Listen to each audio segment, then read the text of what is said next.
Hi friend, তোমরা কেমন আছো? নিশ্চয়ই ভালো আছো। আমিও ভালো আছি। আমি এখানে বাটা মাছের ঝাল তৈরি করছি। আমি সব উপকরণগুলো একসাথে মিশিয়েছি। তোমাদের বলে দিচ্ছি এখানে কি কি নিয়েছি।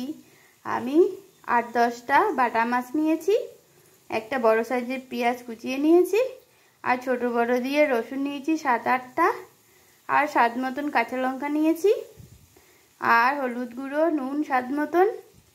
হ্যাঁ, আর তোমরা তো জানোই আমার রান্নায় তো চিনি, আর 4-5টা আলু আমি কুচিয়ে নিয়েছি। সেই আলুগুলো এর মধ্যে দিয়ে দেবো, দিয়ে একসাথে আমি মাখিয়ে কাঁচা তেল দিয়ে কড়াইয়ে বসিয়েই ঢেকে দেবো। ঢেকে দিলেই আমার বাটা মাছের ঝাল রেডি। তোমাদের যদি এই সহজ পদ্ধতি ভালো লাগে তবে অনেক লাইক, কমেন্ট, শেয়ার করো, সাবস্ক্রাইব করে আমার পাশে থেকো। Thank you.